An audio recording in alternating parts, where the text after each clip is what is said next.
जय हिंद। अपन कक्षा 6 गणित में चैप्टर 10 पढ़ रहे हैं, क्षेत्रमिति मेंसुरेशन। पिछले क्लास में हमने 6-7 क्वेश्चन किए थे।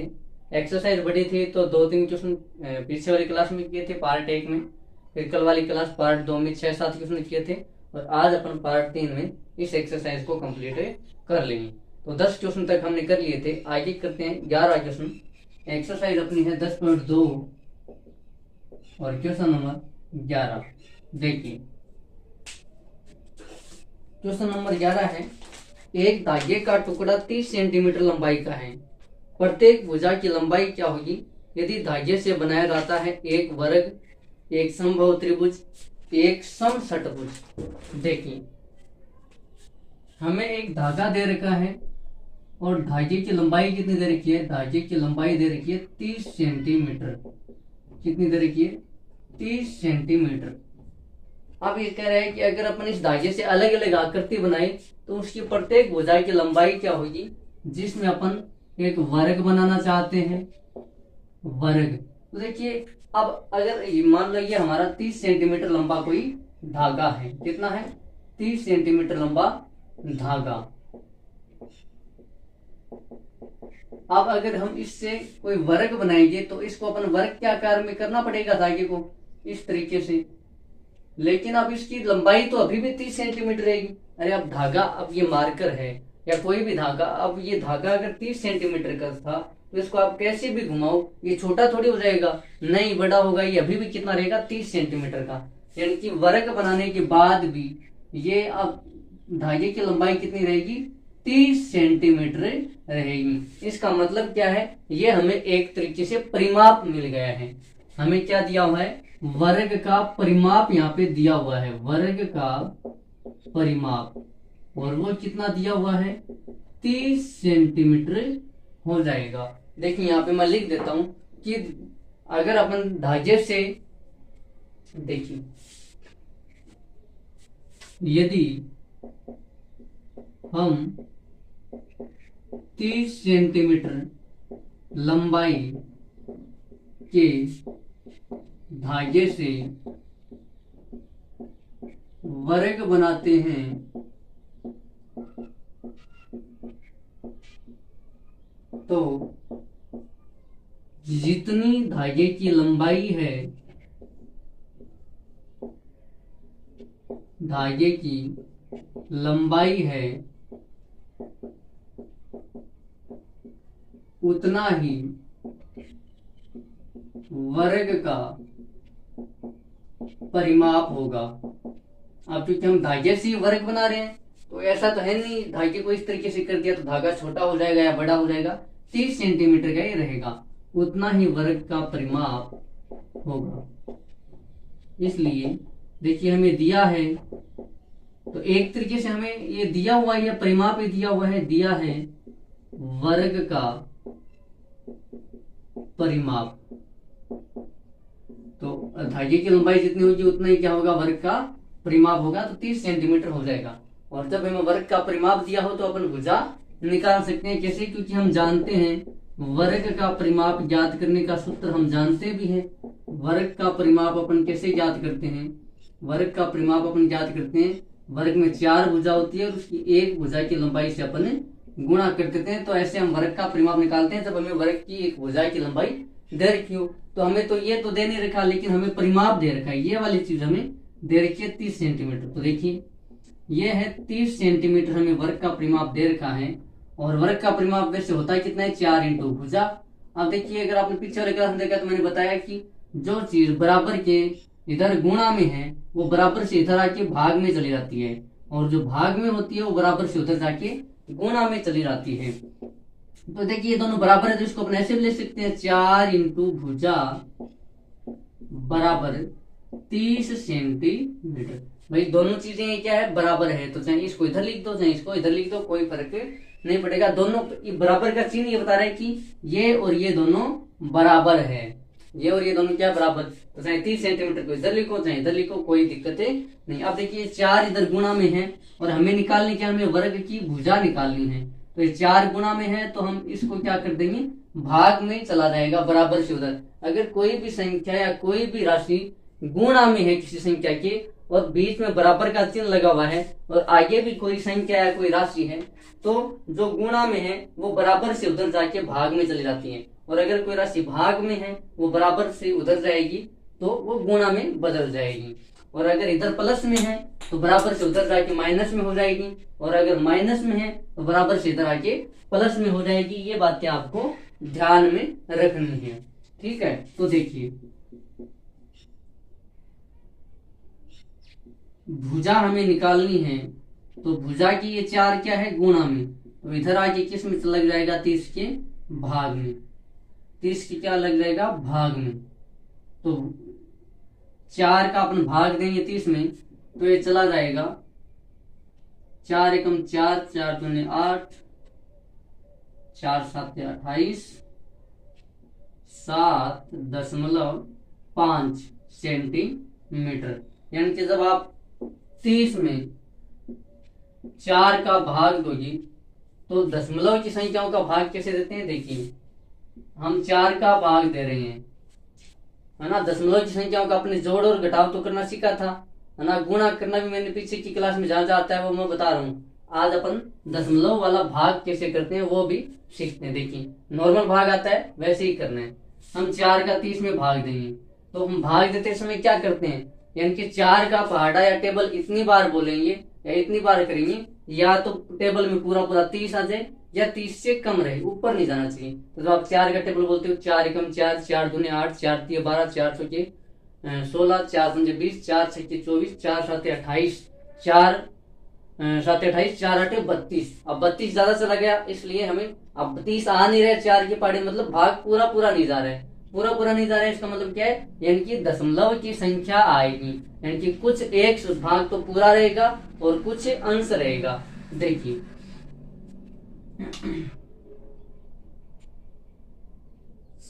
7 चौके 28, यानी कि 4 का भाग 28 में तो पूरा भर जाता है, और कितनी बार जाता है, 7 बार जाता है, और शेष फल कितना बच जाता है, तो आप 30 में से 28 घटाओगे तो 2 बच जाएगा।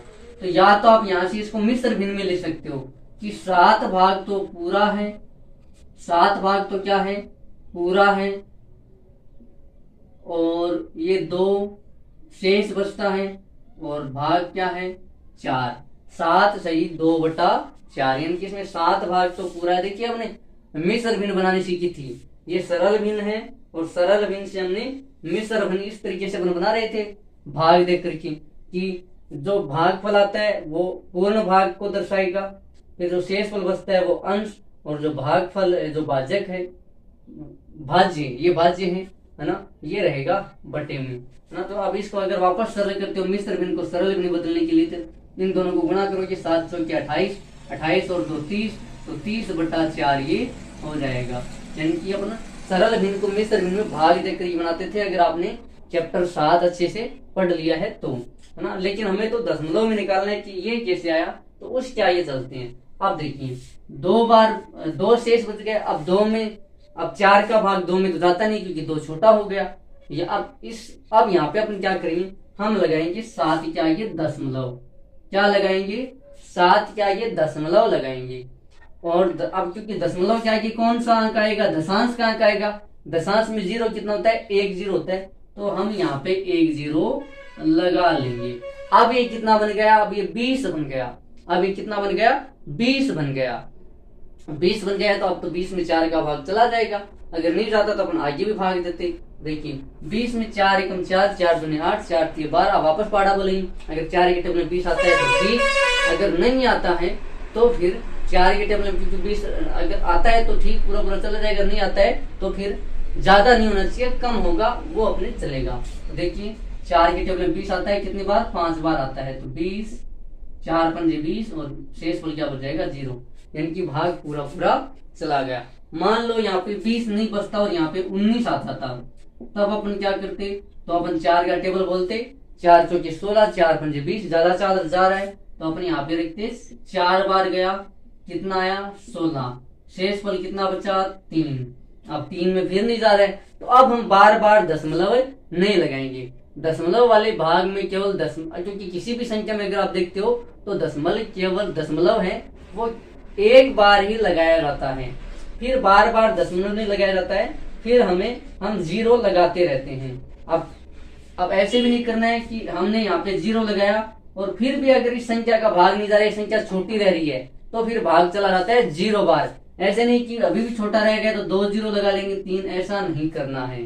केवल एक बार में दशमलव के साथ मतलब एक ही जीरो अपन काम में ले सकते हैं। जैसे कि यहाँ पे 2 बचा था तो हमने 2 के आगे 1 जीरो लगा लिया। अगर ये 20, जैसे कि मान लो यहाँ पे होता अपना 30, तो अभी भी 20 क्या रहेगा, छोटा रहेगा। इसका मतलब अब 20 में 30 का भाग जाता है कितनी बार, 0 बार।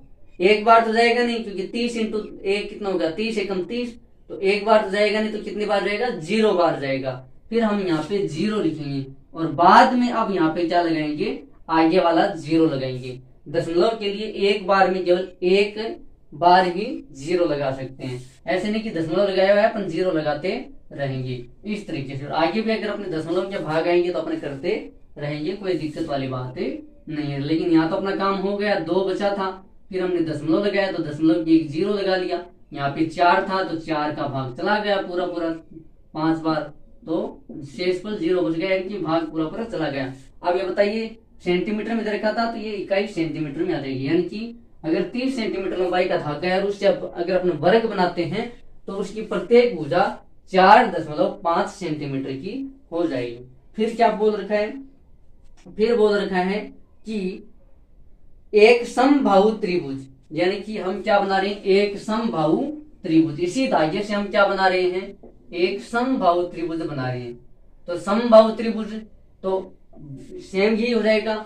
यदि हम 30 सेंटीमीटर लंबाई के धागे से एक समबाहु त्रिभुज बनाना चाहते हैं तो जितनी धागे की लंबाई है उतना ही समबाहु त्रिभुज का क्या होगा, परिमाप होगा। देखिए अब इसी धागे को अपन इस तरीके से घुमा रहे हैं, इस तरीके से समबाहु त्रिभुज में। अब हमें पता है समबाहु त्रिभुज में उसकी तीनों भुजाएं क्या होती है, समान होती है। तीनों भुजा क्या होती है, बराबर होती है। तो एक भुजा अगर अपन 10 सेंटीमीटर की ले लेते हैं तब हमारा क्या बन जाएगा, 30 सेंटीमीटर पूरा बन जाएगा। मैंने 10 सेंटीमीटर क्यों लिया, क्योंकि मुझे पता है कि जितनी धागे की लंबाई होगी उतना ही समबाहु त्रिभुज का क्या होगा, परिमाप। अब धागे की लंबाई कितनी है, 30 सेंटीमीटर, तो एक भुजा, क्योंकि तीनों भुजाएं बराबर भी रहती है समबाहु त्रिभुज में, तो 10 सेंटीमीटर इसकी एक भुजा होगी। क्योंकि 10 इनको हम जोड़ेंगे तो हमारे पास आ जाएगा 30 सेंटीमीटर आ जाएगा। देखिए यहाँ पे मैं लिखता हूं, जितनी धागे की लंबाई होगी उतना ही समबाहु त्रिभुज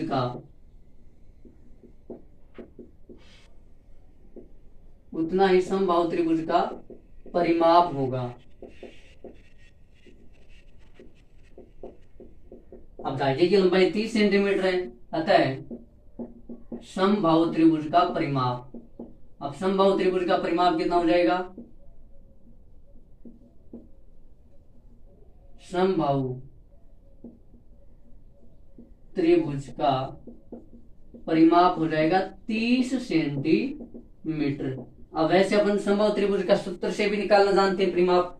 हम जानते हैं कि समबाहु त्रिभुज का परिमाप क्या होता है, समबाहु त्रिभुज का परिमाप। हम जानते हैं कि समबाहु त्रिभुज में 3 भुजा होती है और उसकी एक भुजा की लंबाई से, क्योंकि समबाहु त्रिभुज है, सम यानी समान, तीनों भुजा समान है, यानी कि इससे आकृति उसकी सभी भुजाएं समान हो, उसकी जितनी भुजा है उससे अपन एक भुजा की लंबाई से गुणा करेंगे तो उसका परिमाप आ जाएगा, है ना। तो देखिए ये हमें समबाहु त्रिभुज का परिमाप हमें यहाँ से दे रखा है, कितना है, 30 सेंटीमीटर है। तो ये हमें दिया हुआ है 30 सेंटीमीटर और 3 इंटू भुजा, वो ये भी वाला थोड़ी देर पहले कि हमें भुजा निकालनी है। ये 3 इधर गुणा में तो बराबर से इधर आएगा तो भाग में चला जाएगा। तो देखिए हमें निकालनी है भुजा बराबर, देखिए ये बराबर में तो अपने इसको इधर उधर कर सकते हैं, कोई दिक्कत नहीं। इसको चाहे इधर लिखो, इसको इधर लिख दो, कोई दिक्कत नहीं है, क्योंकि दोनों क्या है, बराबर है। अरे भाई आपके पास एक तराजू है, इधर भी 1 किलो का बाट है, इधर भी 1 किलो का बाट है, तो तराजू क्या है, बिल्कुल बराबर है, दोनों तरफ वजन क्या है, बराबर है। आप 1 किलो का बाट लें, आप इधर लिख दो, चाहे आप इधर रख दो, कोई फर्क नहीं पड़ेगा, तराजू फिर भी बराबर रहेगा। तो ये बराबर का चिन्ह यही बता रहा है कि ये वाली चीज और ये वाली चीज दोनों बराबर हैं। चाहे आप इसको, चाहे अब 1 किलो का बाट चाहे इधर वाले में रख दो तराजू में, चाहे इधर वाले में रख दो, फिर भी तराजू क्या रहेगा, बाट का जो वजन है वो 1 kg ही रहेगा। वैसे ही तो अब ये 3 इधर गुणा में, तो इधर हमें क्योंकि भुजा निकालनी है, तो भुजा अब 3 गुणा में है तो बराबर से उधर जाके किस में बदल जाएगा, भाग में चला जाएगा। और 30 में 3 का भाग चला जाएगा 10 बार चला जाएगा, और किस में देगा, सेंटीमीटर में, तो एक भुजा 10 सेंटीमीटर आ जाएगी। एक भुजा कितने रहेगी, 10 सेंटीमीटर आ जाएगी, जो कि मैंने आपको पहले ही बता दिया था। अब और क्या बन रहा है, तीसरा, एक समषटभुज। देखिए सी, आप देखिए जितनी धागे की लंबाई है उतनी समषटभुज की लंबाई होगी। तो हम जानते हैं ये लाइन वैसे ऐसी आ जाएगी, जितनी धागे की लंबाई होगी उतनी ही समषटभुज का परिमाप होगा, उतना ही समषटभुज का परिमाप होगा। तो हम जानते हैं समषटभुज का परिमाप कितना हो जाएगा, समषटभुज का परिमाप, समषटभुज का परिमाप हो जाएगा, क्योंकि षटभुज में 6 भुजा होती है, 6 की सम समान, तो 6 को अपन उसकी 1 भुजा से गुणा कर देंगे। अब जितने धागे की लंबाई होगी उतना ही इस समषटभुज का परिमाप होगा, तो इसका परिमाप तो हो जाएगा 30 सेंटीमीटर। और वैसे इसका परिमाप कितना होता है, 6 इंटू भुजा, 6 इंटू भुजा। अब ये 6 इधर गुणा में है, हमें भुजा निकालनी है, तो इधर भाग में आ जाएगा। तो ये ऐसे हो जाएगा कि भुजा हमें निकालनी है, और ये 30 था ही, और ये 6 इधर गुणा में था, इधर आ जाएगा भाग में। तो भुजा की लंबाई आ जाएगी 6, 30 में 6 का भाग जाएगा तो 5 बार चला जाएगा, 5 सेंटीमीटर। यानी कि एक भुजा की लंबाई कितनी हो जाएगी, 5 सेंटीमीटर हो जाएगी। तभी तो 5-5 सेंटीमीटर की 6 भुजा बन पाएगी, क्योंकि समषटभुज है तो सारी की सारी 6 की 6 भुजाएं क्या होगी, बराबर होगी। इसलिए प्रत्येक भुजा कितनी हो जाएगी, 6 सेंटीमीटर की हो जाएगी। ये क्वेश्चन नंबर 11 है। आगे देखिए क्वेश्चन नंबर 12, एक त्रिभुज की 2 भुजाएं 12 सेंटीमीटर है तथा 14 सेंटीमीटर, इस त्रिभुज का परिमाप 36 सेंटीमीटर है।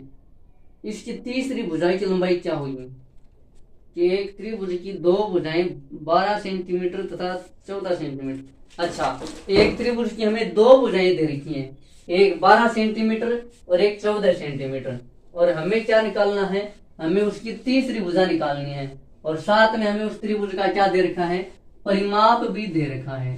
क्या दे रखा है, परिमाप भी दे रखा है। तो बिल्कुल आसान है, निकल जाएगा, कोई भी दिक्कत नहीं है।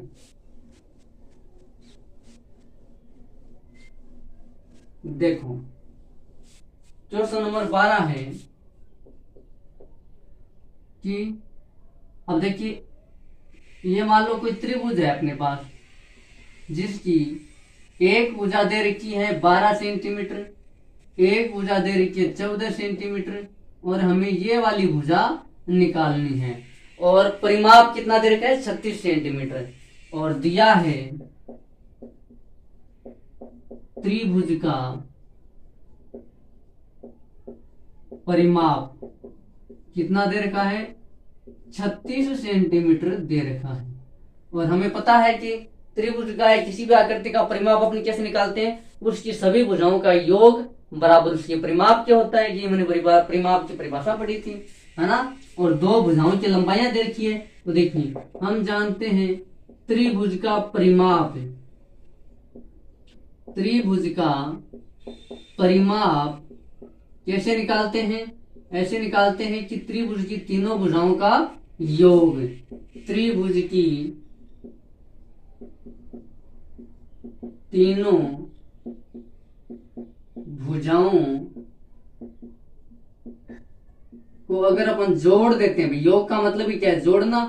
तो त्रिभुज में 3 भुजा होती है, अगर तीनों भुजाओं को जोड़ देते हैं तो हमारे पास त्रिभुज का परिमाप आ जाता है। जैसे अपन इस त्रिभुज को नाम दे देते हैं ए, बी और सी। अब यहाँ पे देखिए ए बी कितनी दे रखी है, 3 भुजा है, तो ए बी कितनी है, 14 सेंटीमीटर, बी सी कितनी है, 12 सेंटीमीटर, ए सी कितनी है पता नहीं, यानी कि ये तो हमें निकालनी है। ये प्रश्न में ये पूछा कि तीसरी भुजा बताओ, तो देखिए तीनों भुजाओं का अगर अपन जोड़ते हैं, अगर हमें तीनों भुजा दी हुई होती तो अपन परिमाप निकाल देते, लेकिन परिमाप तो हमें पहले से ही दे रखा है, क्योंकि ये वाली चीज हमें दे रखी है।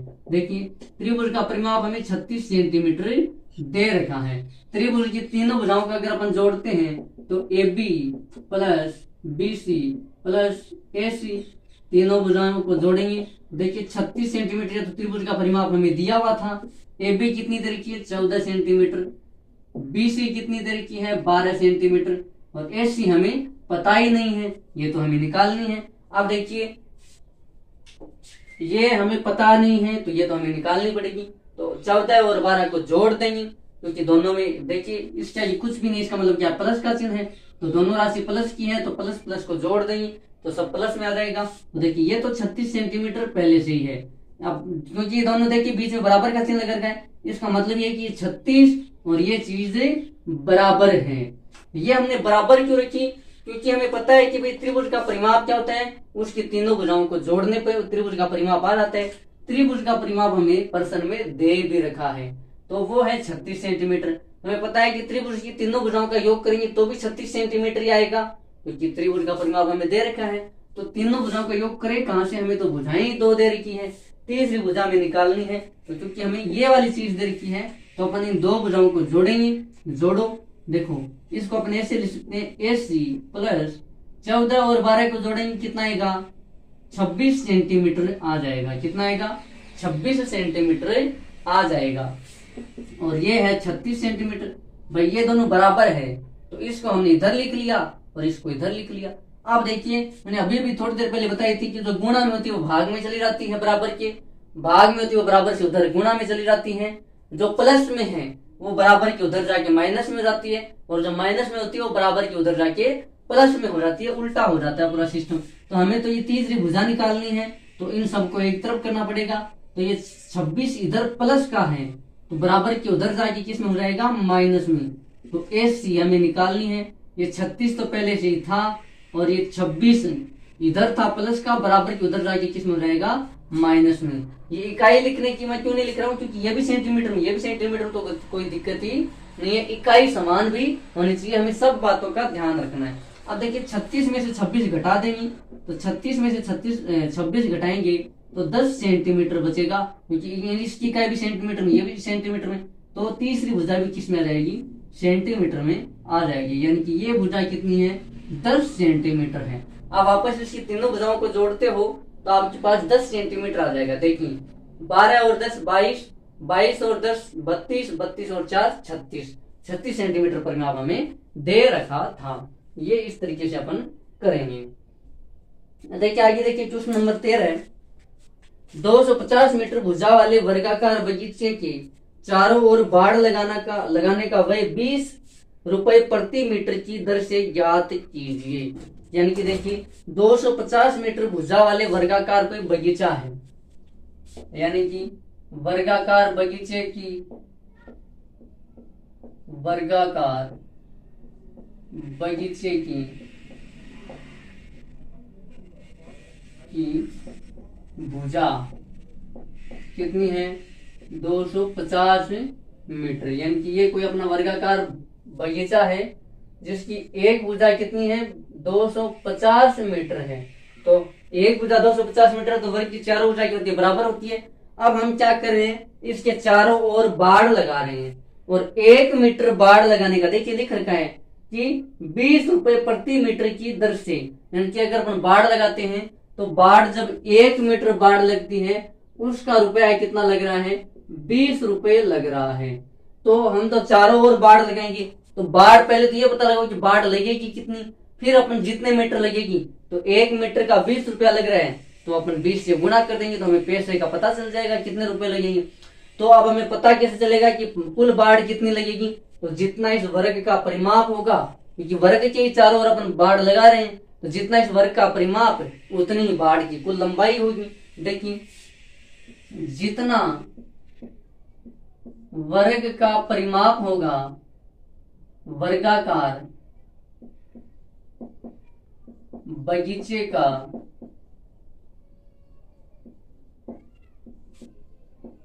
परिमाप होगा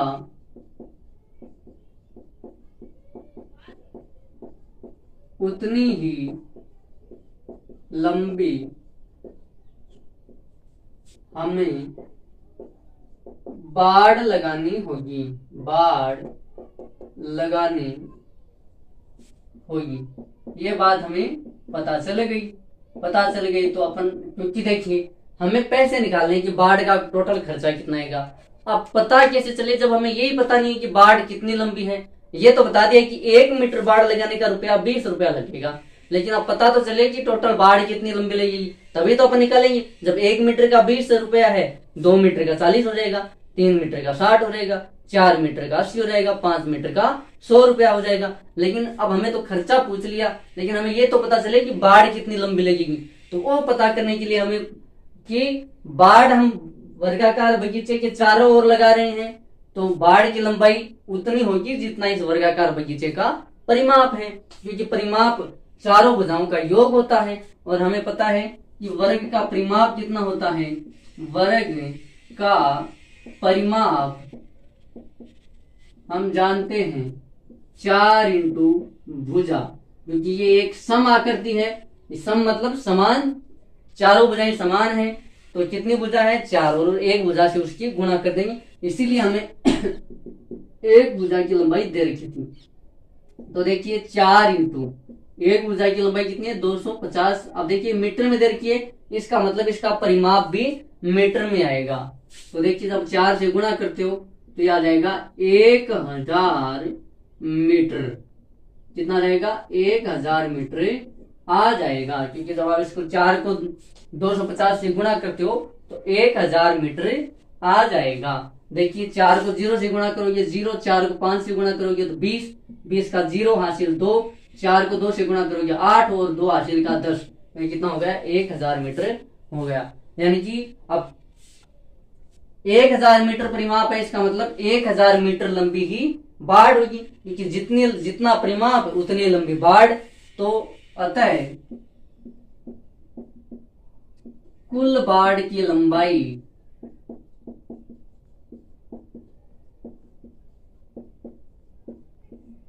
1000 मीटर होगी। अब बाढ़ की लंबाई का पता चल गया। अब 1 मीटर का रुपया लगता है 20, तो 1000 मीटर का कितना लगेगा 20 को अपन 1000 से गुणा कर देंगे। इसलिए 1000, अब देखिए हमें दे रखा है, दिया है 1 मीटर बाढ़ लगाने में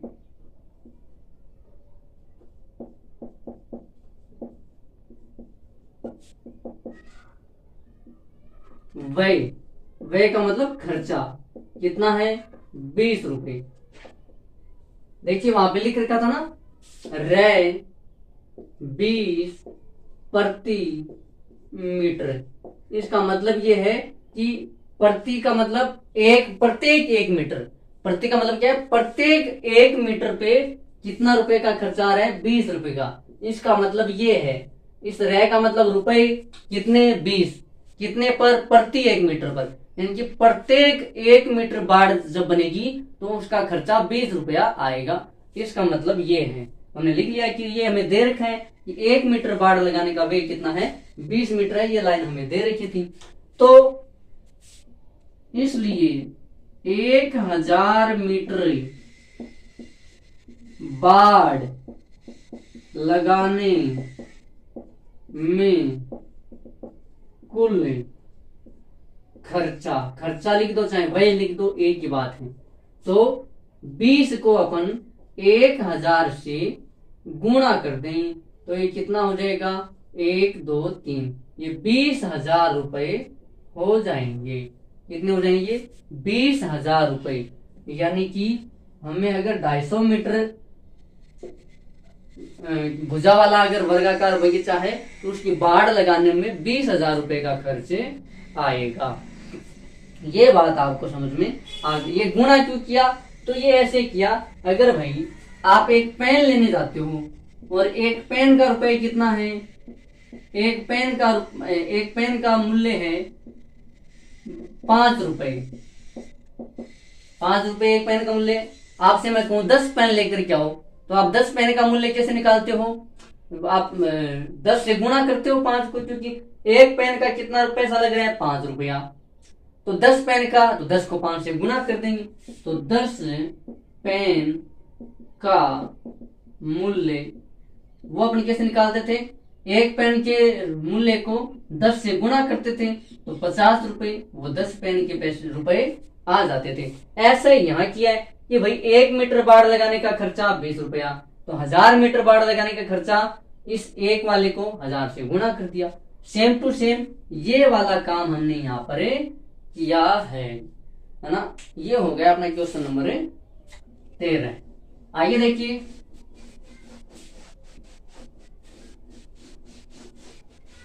और ये हमारा आज एक्सरसाइज 10.1 जैसी कंप्लीट होती है तो अपना परिमाप वाला अच्छे से कंप्लीट हो जाएगा।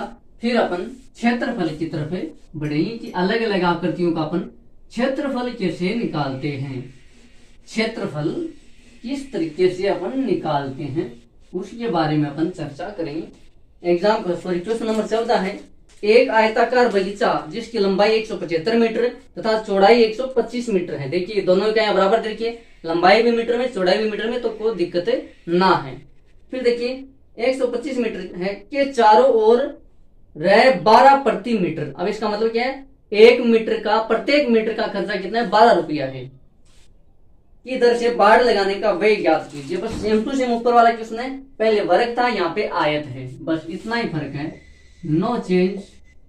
देखिए दिया है या दी है आयत, आयताकार बाग की लंबाई कितनी देर की है भाई? 175 मीटर।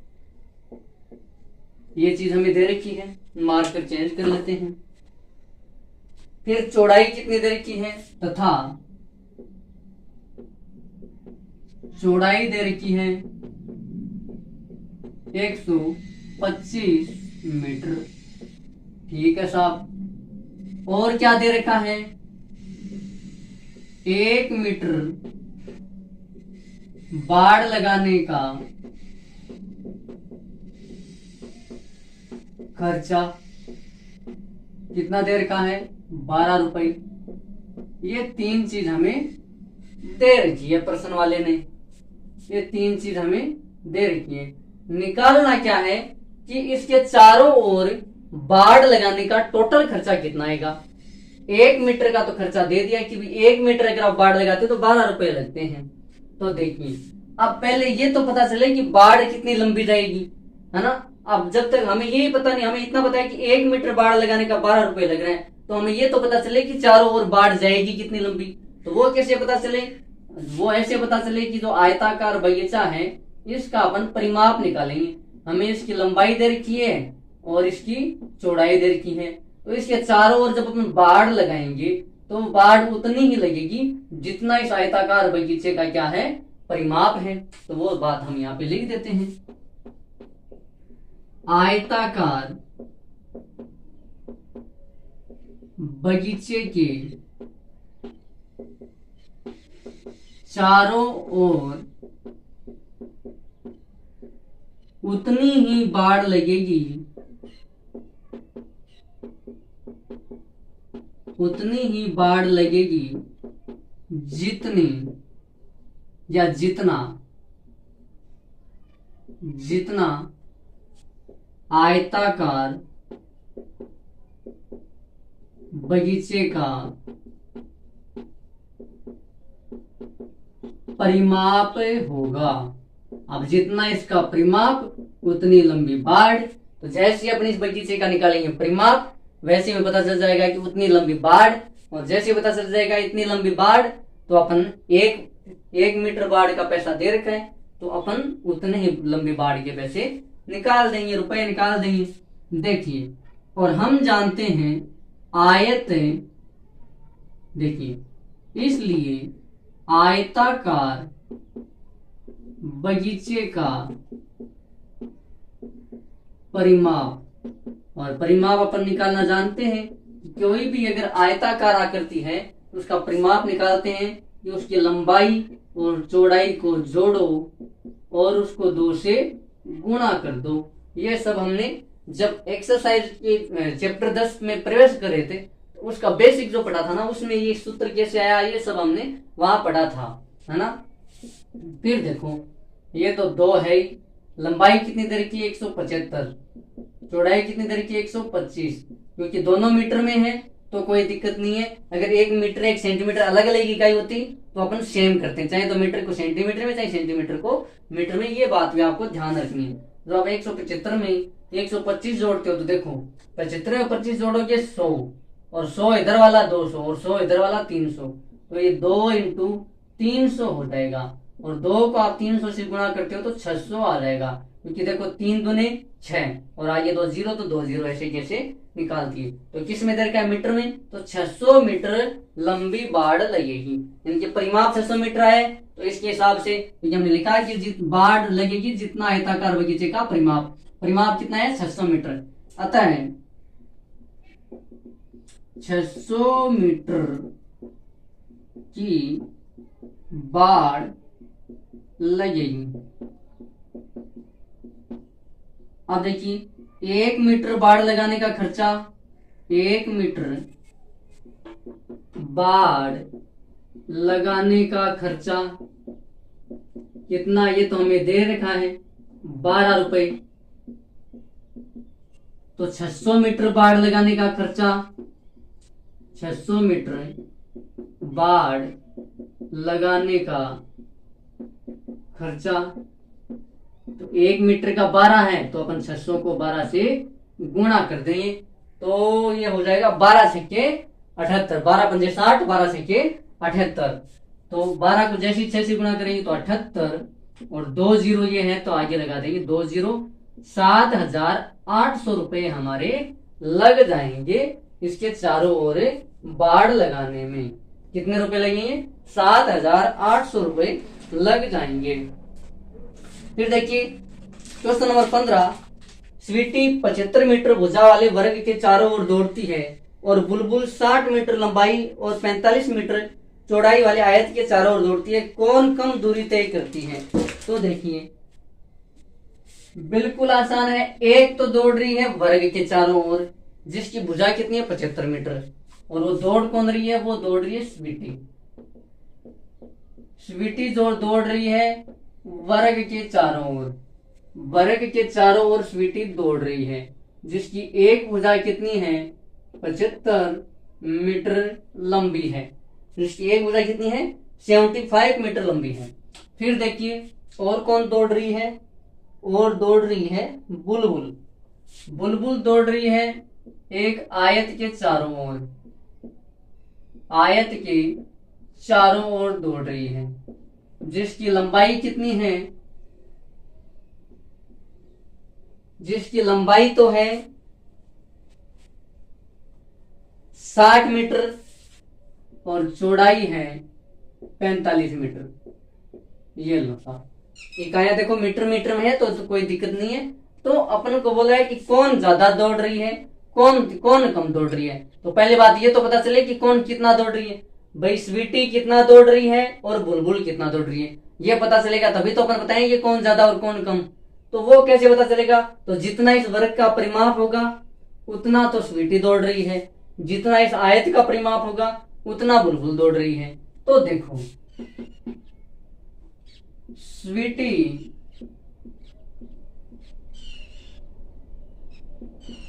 जितना वर्ग का परिमाप होगा उतना दौड़ेगी। अभी उससे ज्यादा तो कहां से दौड़ देगी, वर्ग का परिमाप अगर 100 मीटर है तो 500 मीटर कहां से दौड़ जाएगी, क्योंकि उसका परिमाप इनकी चारों ओर का घेराई कितना है 100 मीटर का है। तो देखिए इसलिए वर्ग का परिमाप, वर्ग का परिमाप, तो वर्ग का परिमाप कैसे निकालते हैं, 4 इंटू उसकी एक भुजा से गुणा कर देते हैं। तो देखिए 4, एक भुजा कितनी देर की है 75 मीटर की, तो देखिए गुणा करते हो तो कितना रहेगा, 4 पंजे 20 का 0 हासिल 2, 7 चौके 28 और 2 30, 300 मीटर। यानी कि स्वीटी कितना दौड़ती है? 300 मीटर दौड़ती है। अतः स्वीटी 300 मीटर दौड़ती है। आप देखो, बुलबुल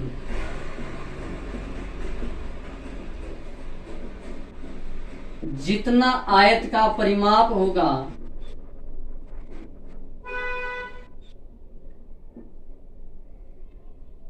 या ऐसे लिखो, बुलबुल उतना ही दौड़ेगी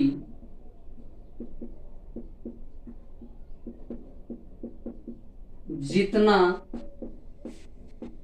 आयत का परिमाप होगा, जितना आयत का परिमाप होगा। तो हम आयत का परिमाप निकालेंगे, इसलिए आयत का परिमाप, आयत का परिमाप 2 इंटू, यानी कि आयत का परिमाप निकाले कि लंबाई और चौड़ाई को जोड़ो और 2 से गुणा कर दो। तो देखिए 2 इंटू लंबाई कितनी है 60 मीटर, चौड़ाई कितनी है 45 मीटर। 60 और 45 को जोड़ेंगे तो आ जाएगा 105 मीटर, क्योंकि 60 और 40 100 और 5 105 हो जाएगा। और जब 2 से गुणा करते हैं तो 5 दूने 10 और हासिल 1, 10 दूने 20 और 1 21, 210 मीटर। यानी कि ये बुलबुल कितना दौड़ रही है? 210 मीटर की दौड़ रही है, जबकि स्वीटी कितना दौड़ रही है? 300 मीटर दौड़ रही है। अब आप अच्छे से बता सकते हो, अब ये 300 ज्यादा होता है या 210? तो 300 ज्यादा होता है, इसका मतलब स्वीटी ज्यादा दौड़ रही है। पहले तो ये लिखो, अतः बुलबुल 210 मीटर दौड़ेगी। यहां तक अपन को पता चल गया। अब दोनों का पता चल गया, दोनों कितना दौड़ रही है, तो कौन कम दौड़ रही है, कौन ज्यादा। क्या पूछा है कि कौन कम दूरी तय करता है, तो बुलबुल स्वीटी से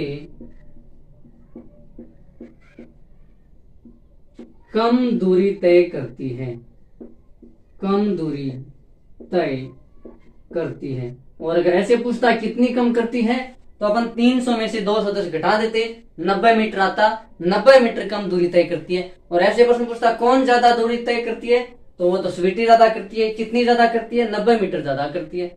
ये इस तरीके से हो जाता। आगे देखिए क्वेश्चन नंबर 16 है, निम्न प्रत्येक आकृति का परिमाप ज्ञात कीजिए। आप उत्तर से क्या निष्कर्ष निकालते हैं? देखिए 3-4 आकृतियां देखिए और हमें इनका परिमाप निकालना है। 2 लास्ट क्वेश्चन बचे हैं, क्वेश्चन 16 और 17।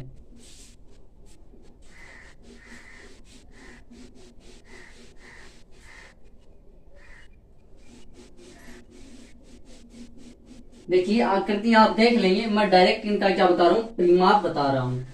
सीधा ही मैं क्या लिख रहा हूं, पार्ट ए और उसका परिमाप कितना है, पार्ट बी उसका परिमाप कितना होगा, पार्ट सी उसका परिमाप कितना होगा, पार्ट डी उसका परिमाप कितना होगा। देखिए क्वेश्चन नंबर 16 है, क्वेश्चन नंबर 16 है, ए दे रखा है 25 सेंटीमीटर 25 सेंटीमीटर 25 सेंटीमीटर 25 सेंटीमीटर, यानी कि चारों भुजा समान है। इसका मतलब ये एक क्या है, वर्ग है। तो वर्ग का परिमाप होता है 4 इंटू भुजा। भुजा की लंबाई कितनी दे रखी है, 25 सेंटीमीटर। तो 25 से जैसे ही गुणा करेंगे तो 100 सेंटीमीटर आ जाएगा। यानी कि पहली आकृति का परिमाप कितना आएगा, 100 सेंटीमीटर। ये बोला ना क्या निष्कर्ष निकाल रहे हो, तो हमें इससे पता चलता है कि क्या है, एक वर्ग है, क्योंकि चारों भुजा क्या है, समान है। फिर देखिए बी दे रखा है, एक आयत दे रखा है जिसमें आमने सामने की भुजाएं क्या है, समान है। तो देखिए आयत का परिमाप, आयत का परिमाप, आयत का परिमाप क्या होता है कि लंबाई और चौड़ाई को जोड़ो और 2 से गुणा कर दो। 2 इंटू लंबाई, इस चित्र में देखिए लंबाई दे रखी है 40 सेंटीमीटर और चौड़ाई दे रखी है 10 सेंटीमीटर। इतना ही है ना, इतना ही है। तो देखिए 40 और 10 50 और 50 को 2 से गुणा करते हैं तो 100 सेंटीमीटर आ जाता है। इससे निष्कर्ष तो ये निकलता है कि आकृति ए और बी का परिमाप क्या है, समान है। फिर देखिए सी, देखिए सी है, ये भी एक आयत दे रखा है जिसमें लंबाई दे रखी है 30 सेंटीमीटर, चौड़ाई दे रखी है 20 सेंटीमीटर। देखिए तो आयत का परिमाप पता कैसे चला कि ये आयत ही है, क्योंकि आमने सामने की भुजाएं जो बराबर होती है वो आयत होता है। ये सब हमने आयत क्या होता है, वर्ग क्या होता है ना, समचतुर्भुज क्या है, समांतर चतुर्भुज क्या है, त्रिभुज क्या है, समबाहु त्रिभुज क्या है, न्यूनकोण त्रिभुज क्या है, ये सब हमने पीछे की कक्षाओं में अच्छे से पढ़ रखा है। तो 2 इंटू लंबाई प्लस चौड़ाई, देखिए 2 इंटू लंबाई कितनी दर की है 30 सेंटीमीटर, चौड़ाई कितनी दर की है 20 सेंटीमीटर। शाबाश, इससे निष्कर्ष बहुत अच्छा निकलेगा। देखिए 30 और 20 50, 50 को 2 से गुणा करेंगे तो 100 सेंटीमीटर। यानी कि अब तक हमने 3 आकृतियों का परिमाप निकाला और तीनों की तीनों परिमाप क्या है, समान आए हैं, बराबर आए हैं। आगे देखिए डी है 30 सेंटीमीटर, 30 सेंटीमीटर, 40 सेंटीमीटर। वाह बहुत बढ़िया। देखिए इसको अपन इधर करते हैं, फिर अपना लास्ट क्वेश्चन बचेगा क्वेश्चन 17।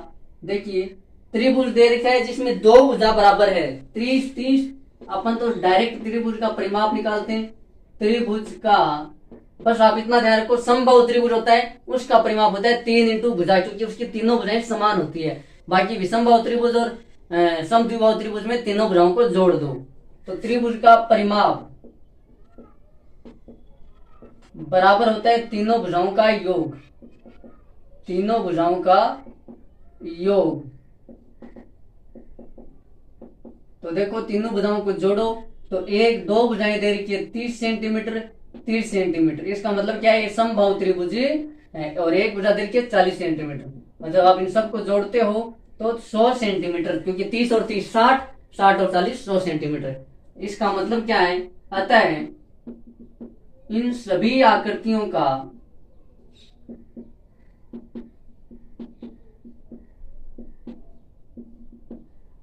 परिमाप समान है। सभी आकृतियों का परिमाप क्या है, समान है, क्योंकि भाई सभी का देखिए 100 सेंटीमीटर आया है। इसका मतलब ये सभी आकृतियां परिमाप में क्या है, बराबर हैं। क्वेश्चन नंबर 17 देखिए, क्वेश्चन नंबर 17 क्या बोल रहा है भैया, ओहो इसमें पार्ट भी कितने D4 है। अवनीत 9 वर्गाकार टाइल खरीदता है जिसके प्रत्येक भुजा 1/2 मीटर है और वह इन टाइलों को एक वर्ग के रूप में रखता है। नए वर्ग का परिमाप क्या है, आकृति 10.7 ए। शेरी को उसके द्वारा टाइलों को रखने की व्यवस्था पसंद नहीं आती है, वह इन टाइलों को एक क्रॉस के रूप में रखवाती है। इस व्यवस्था का परिमाप कितना होगा, आकृति 10.7 बी किसका परिमाप अधिक है। चलो भैया देखिए, अवनीत क्या करता है, 9 वर्गाकार टाइल खरीदता है और एक वर्गाकार टाइल की भुजा कितनी है, एक वर्गाकार टाइल की एक भुजा दे रखी है 1/2 मीटर की, 1/, अब देखिए इसको आप 1/2 मीटर भी लिख सकते हो और 0.05 मीटर भी लिख सकते हो, 0.5 मीटर भी लिख सकते हो। चलो आप तो 1/2 मीटर लिखो, लेकिन फिर भी आपको जोड़ना तो पड़ेगा। इससे अच्छा आप इसको दशमलव में लिखो, चाहे कैसे भी लिखो, वो आपकी मर्जी है। 0.5 मीटर कैसे आया वो मैं आपको बता देता हूँ। 0.5 मीटर ऐसे आया कि मैंने 2 का 1 में भाग दिया, 2 का क्या किया 1 में भाग दिया, तो जाएगा ही नहीं, जाएगा नहीं। तो देखिए मैंने आपको क्या बताया, अगर भाग नहीं जाता है तो अपन दशमलव लगाते हैं, है ना। दशमलव वाला भाग पिछली क्लास में आपको सिखाया था। तो देखिए जैसे ही दशमलव लगाएंगे तो यहाँ पे लग जाएगा 0। क्या लग जाएगा, दशमलव लगाते हैं 0। एक दशमलव का केवल एक ही 0 लगाते हैं और आगे कभी 0 लगाने की जरूरत पड़ती है तो फिर बार बार दशमलव भी नहीं लगाते हैं। एक भाग में केवल एक ही बार दशमलव लगाया जाता है। अब देखिए 10 में 2 का भाग जा रहा है, कितनी बार जा रहा है 5 बार, 5 दूने 10, तो भाग पूरा चला गया, तो ये शेषफल 0 बचा। तो कितना आया 0.5। अब बताइए 0.5 और 0.5 में कोई अंतर है क्या, कोई अंतर नहीं है, क्योंकि दशमलव के पीछे 0 का कोई मतलब नहीं है, यानी कि हम लगा भी सकते हैं और नहीं भी लगा सकते हैं। इसलिए मैंने अब अकेला 0.5 अजीब लगता है, 0.5 ये भी सही है, लेकिन अपन क्या लिख देते हैं 0.5 मीटर लिख देते हैं। ये इस तरीके से आया है। अब देखिए एक वर्गाकार टाइल कितनी है, आधा मीटर या 0.5 मीटर की है। वो कितनी टाइल खरीद रहा है, 9 टाइल खरीद रहा है।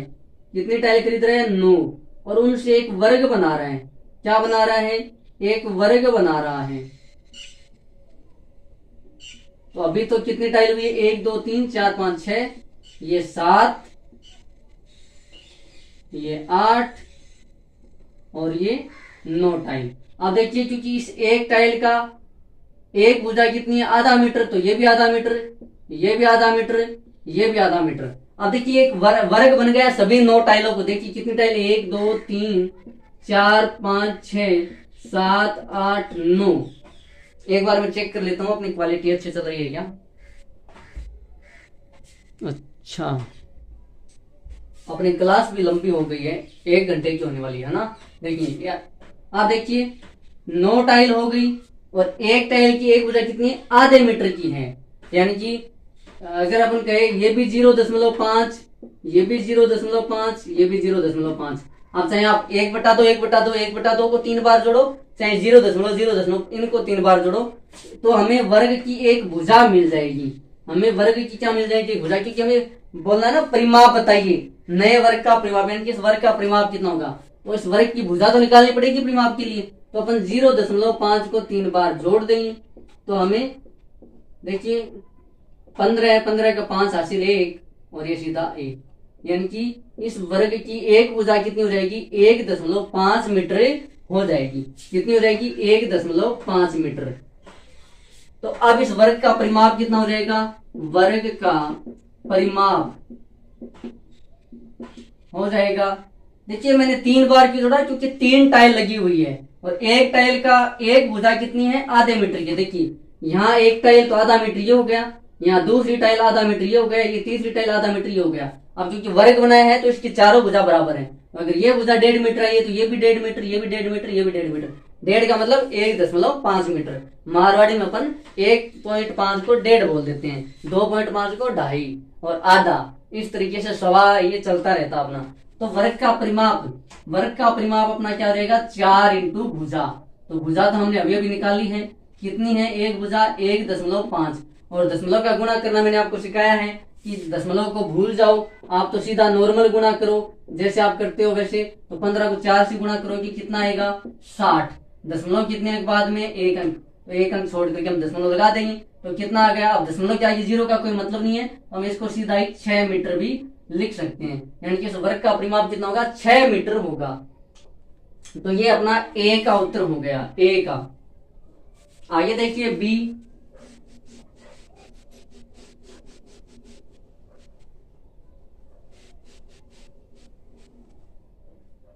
बी क्या पूछ रहा है कि शेरी को उसके द्वारा टाइलों को रखने की व्यवस्था पसंद। अच्छा, अब शेरी है उसको ऐसे रखना पसंद नहीं आया, वो टाइलों को कैसे रख रही है, वो टाइलों को ऐसे रख रही है क्रॉस के निशान की तरीके से। इस तरीके से वो टाइलों को रख रही है। ये देखिए कितनी टाइल हो गई, 1 2 3 4 5 6 7 8 9। क्योंकि टाइल तो वो 9 ही लेके आया ना, तो 9 टाइल से उसने इस तरीके से बना दिया। उसको ये वाला पसंद नहीं आया, ये छोड़ो क्या है, तो उसने ये वाला बनाया। अब देखिए इसका परिमाप क्या होगा, और इसका परिमाप कितना होगा, इसके बाहर वाली जो बाउंड्री है वो जितनी लंबी उतना ही इसका क्या हो जाएगा, परिमाप हो जाएगा। उतना ही इसका, देखिए मैं मार्कर घुमा रहा हूं, उतनी हमें इसकी लंबाई निकालनी पड़ेगी, तभी हमें इसका परिमाप पता चलेगा।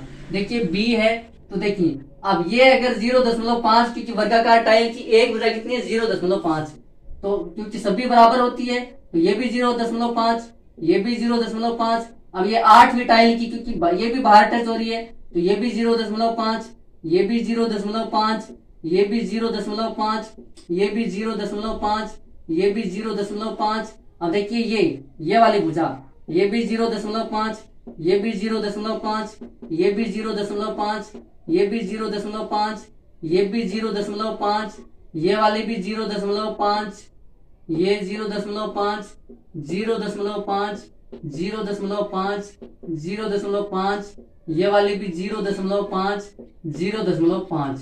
यानी कि इतनी टाइल हर टाइल का बाहर टच हो रहा है और बाहर वाली हम सबको जोड़ेंगे तभी हमें परिमाप पता चलेगा। तो इतनी टाइल का बाहर वाली भुजा लग रही है, तो ये जितने 0.5 आए हैं ना उन सबको अपन को जोड़ना पड़ेगा, तब हमारे पास आएगा परिमाप। तो देखिए, अतः क्रॉस आकृति का परिमाप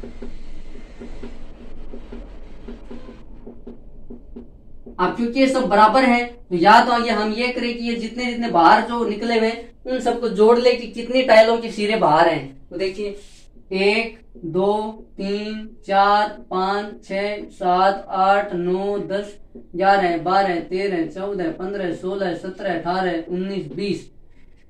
एक टाइल की देखो 3 सिरे इसके बाहर हैं, फिर 2 सिरे इसके बाहर हैं। कितने सिरे बाहर हो गए? 5 सिरे बाहर हो गए। अब जब इस एक टांग की 5 सिरे बाहर हैं तो 3 टांग और बच गई, यानी कि टोटल 4 टांग हैं। और एक टांग के सिरे कितने बाहर आ रहे हैं? 4, यानी कि टोटल 20, यानी कि 0.5 मीटर की 20 बाहर की साइड है। और उन सबको जोड़ेंगे तब हमारे पास इसका परिमाप आएगा, यानी कि अपन 20 को 0.5 मीटर से गुणा कर देंगे। देखिए 2 तरीके, या तो आप 0.5 इन सबको जोड़ो, देखिए 20 आए हैं ये सारे। देखिए 1 2 3 4 5 6 7 8 9 10 11 12 13 14 15 16 17 18 19 20। या तो इसको 20 बार जोड़ दो या फिर इस एक को ही 20 से गुणा कर दो। तो हम ऐसा करेंगे, 20 से गुणा करेंगे तो एक बार दशमलव भूल जाओ, 20 को सीधा ही 5 से गुणा करते हैं तो 100 आता है, एक अंक छोड़ करके दशमलव लगा दो तो ये कितना आएगा? ये आएगा 10 मीटर आ जाएगा। अब दशमलव के आगे 0 का कोई मतलब नहीं है, ये कितना रहेगा?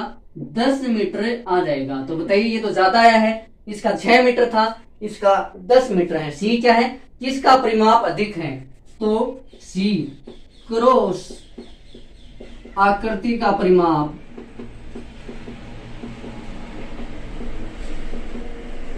अधिक है। क्रॉस आकृति का परिमाप क्या है? अधिक है, ये सी। अब देखिए क्योंकि इसमें बताओ कितनी टाइल बाहर है? 1 2 3 4 5 6 7 8 9 10 11 12। अब बताओ इसमें तो 12 टाइल ही बाहर आई हुई है जो परिमाप वाली, यानी कि जो बाउंड्री पे आ रही है। और इसमें बताओ कितनी टाइल बाउंड्री पे आ रही है? इसमें 20 टाइल बाउंड्री पे आ रही है, तो इसका तो ज्यादा होगा ही, सीधी सी बात है। फिर डी क्या बोल रहा है? डी ये बोल रहा है कि अवनीत सोचता है क्या कोई ऐसा भी तरीका है जिससे इनसे भी बड़ा परिमाप प्राप्त किया जा सकता है? क्या आप ऐसा करने का कोई सुझाव दे सकते हैं? टाइले किनारों से आपस में, अच्छा सुनो, ये अवनीत ये सोच रहे हैं क्या इसके अलावा भी, मैंने तो ऐसे जमाया मेरा 6 मीटर आया, शेरी ने ऐसे जमाया इसका 10 मीटर आया, क्या इससे भी अलग कोई ऐसी आकृति बन सकती है इस 9 टाइलों से? टाइल तो कितने? 9 ही, देखिए इसमें भी 9 टाइल लगी हुई है, इधर भी 9 टाइल है, फिर भी देखिए परिमाप में फर्क आ गया। तो क्या इन 9 टाइलों से ऐसी भी आकृति बना सकते हैं जिसका परिमाप सबसे ज्यादा हो? सॉरी। तो हाँ, हम इन 9 टाइलों से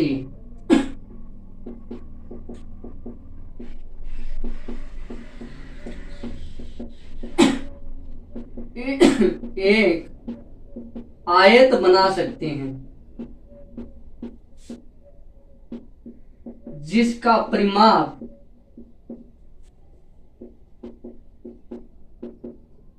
सबसे ज्यादा होगा।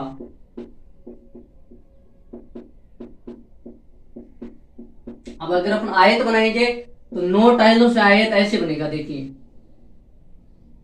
हम 9 टाइलों को इस तरीके से लगाएंगे, क्योंकि आयत क्या होता है, इसकी लंबाई और चौड़ाई क्या होती है? ये हो गई चौड़ाई और ये हो गई लंबाई। हम 9 टाइल को इस तरीके से लगाएंगे, 1 2 3 4 5 6 7 8 और ये रही 9। भाई हमें बताना है कि ये हमने 9 टाइलों से ये आकृति बना दी। देखिए 1 2 3 4 5 6 7 8 और 9 टाइलों से हमने क्या बना दी? इसकी एक आकृति बना दी। अब इसके चारों ओर का जो परिमाप होगा वो देखो, ये 0.5 मीटर, क्योंकि ये वर्गाकार टाइल है, इसकी लंबाई और चौड़ाई क्या है? समान। तो ये भी 0.5, ये भी 0.5, ये भी 0.5, ये भी 0.5, ये भी 0.5, ये भी 0.5, ये भी 0.5, ये भी 0.5, ये भी 0.5 और ये भी 0.5 और ऊपर भी सेम टू सेम, यानी कि क्योंकि आयताकार आकृति की आमने सामने की भुजाएं बराबर होती है तो ये भी 0.5, ये भी 0.5। अब ये नीचे जितनी है 1 2 3 4 5 6 7 8 9 उतनी ऊपर होगी, यानी कि अपन 0.5 को 9 से गुणा करते हैं तो ये हमारी यहाँ से लेके यहाँ तक लंबाई आ जाएगी आयत की लंबाई। तो करो 9 पंजे 45, यानी कि 4.5 मीटर हो जाएगी, 4.5। तो ये भी कितनी हो जाएगी 4.5 मीटर। और आयत का अपना जब परिमाप निकालते हैं तो लंबाई और चौड़ाई को जोड़ते हैं और उसको 2 से गुणा करते हैं। तो 4.5 में जो 0.5 जोड़ेंगे तो 5 आ जाएगा। अच्छा, तो 10 मीटर ही आएगा, 4.5। हाँ, क्योंकि देखिए इसका भी 20 ही बना है, 9 इधर, 9 ऊपर, 18 19 और 20, इसमें भी कितना है 20 है। तो ऐसी कोई आकृति आयत बना सकते हैं, लेकिन वो ज्यादा नहीं होगा, वो इस क्रॉस के बराबर ही होगा, क्रॉस के बराबर ही होगा। तो इसका मतलब क्या है, नहीं, हम ऐसी कोई भी आकृति नहीं बना सकते हैं। मेरे को लगा ये आयत बनाएंगे तो लंबा बनेगा, लेकिन ये इसके जितना ही आया है 10 मीटर ही इसका आएगा, 10 मीटर ही इसका आएगा ना। तो इसका मतलब ये है कि क्रॉस और आयत अगर अपन बनाते हैं तो उनका क्षेत्र वो परिमाप है वो बराबर आएगा। तो क्लास तो वैसे भी लंबी हो गई है, फिर भी कोई नहीं, अपन अगली क्लास में मिलते हैं, क्षेत्रफल के ऊपर चर्चा करेंगे। परिमाप अपन अच्छे से आकृतियों का निकालना सीख गए हैं। तो आज के लिए इतना ही, मिलते हैं अगली क्लास में, तब तक के लिए जय हिंद, जय भारत।